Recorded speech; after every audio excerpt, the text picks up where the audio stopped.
So most of you guys must have noticed this smaller monitor underneath my main super ultrawide, and you might be surprised to know that it's not actually a monitor.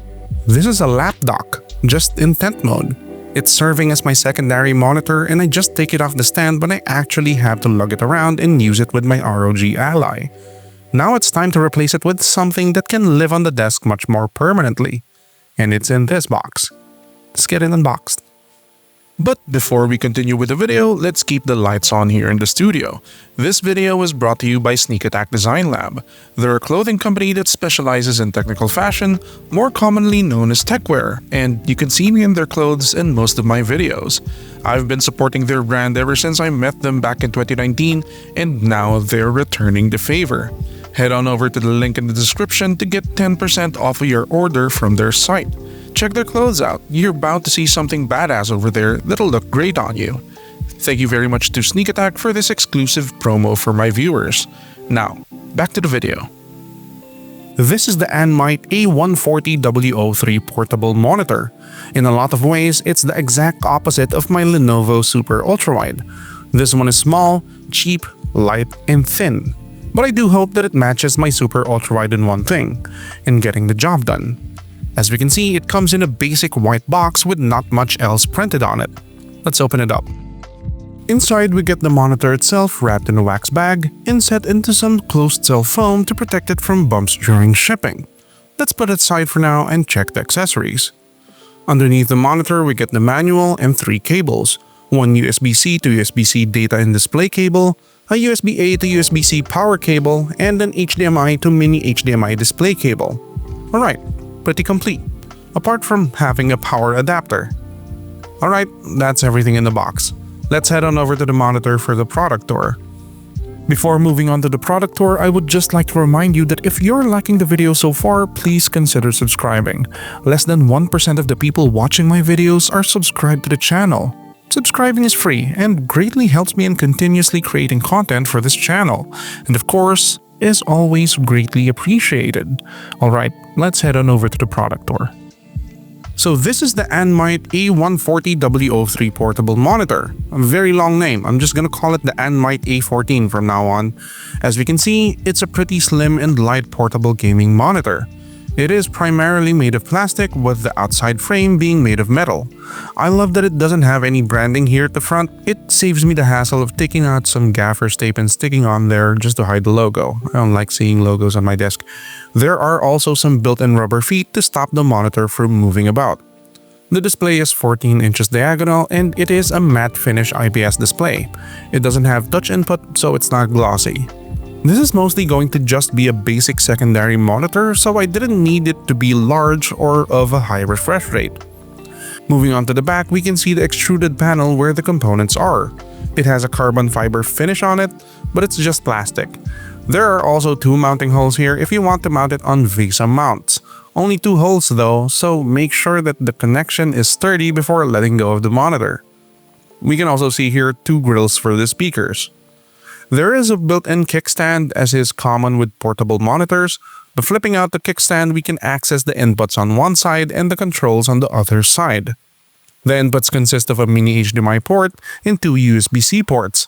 Both of these can be connected as either display sources or power sources for the monitor. On the other side, we see the controls for the monitor, which consists of one button that handles power and switching between sources, and a pressable rocker that handles OSD menu controls. We can also see here the 3.5mm audio jack for if you want to break this out to a speaker. Alright, that's everything for the product tour. Let's get this plugged in and tested. Now that we've got the Anmite portable monitor connected via USB-C to my ROG Ally, we can see that it can clearly match both the brightness and clarity of the screen. It is running at its default 1080p 60Hz mode, so this is as close to stock as we can get. Do note that this monitor is entirely run by one cable. I don't have it connected to a separate power source.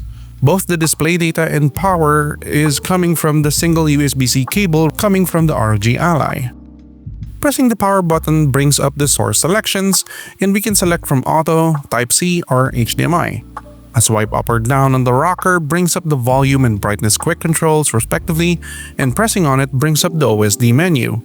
In the OSD, we can view and control picture settings, color settings, display information, factory reset and auto adjusts, and even toggle HDR modes, eye protection mode, 3D sound, and even virtual crosshairs, and of course, options for the basic usage like language, aspect ratio, volume, image temperature, and OSD position and timeout. It's all pretty straightforward, all pretty standard. So yeah, let's get it tested, starting with this Windows setup. Since this is a portable monitor, I'll be testing it with portable devices.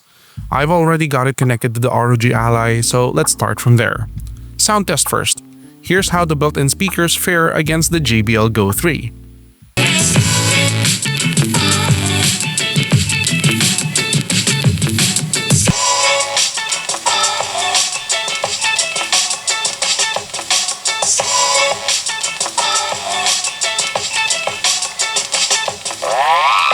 Yeah, they sound okay, small and thin, but did we really expect good speakers from all of this? At least it's not distorting or anything, so yeah, passable basic speakers. Now for the image. To be honest, it looks pretty good. For the small price I paid for it, it's entirely acceptable and enjoyable even. Watching videos are clear and relatively neutral in terms of image quality, and playing Test Drive Unlimited 2, it's able to show off some enjoyable visuals without taxing the ROG Ally too much. There is slight but noticeable ghosting on the image, but it's never enough to be fully distracting. And like I said earlier, it can match the brightness and image quality of the Ally, except its 120Hz VRR feature, since this is a 60Hz non-touch, non-VRR display. Moving on to Android, I now have it connected to my Samsung Galaxy Z Fold 6 running DeX. Do note that unlike the ROG Ally, where it was able to run the display with just one USB-C cable handling both data and power, with the Z Fold 6 I needed to connect a separate power cable to the display. The Z Fold 6 didn't have enough juice to run both display and power at the same time. But as for the image, it was responsive and clear enough that it provided the same level of output as with the ROG Ally. It's a solid little display, this one. So what do we think about the Anmite A140W03 portable monitor? Priced at just 3,000 Philippine pesos or just a little over $50 US estimated, it's a pretty great deal if you're just looking for a basic 1080p monitor to lug around and expand your device's displays. Like I said near the beginning of this video, it's the entire opposite of my main super ultrawide. It's cheap, it's small, it's light, but after this round of testing, I can definitely say that it gets the job done. I'm assigning it a fairly small job of just being a secondary display, but know that it can do a lot more, given the opportunity. Highly recommended. So that's the Anmite A140W03 portable monitor. If you have any questions about it, leave them down in the comments and I'll do my best to answer them. While you're there, give this video a like and subscribe to the channel. It helps out a lot. That's it. I'll see you guys next time. Bye.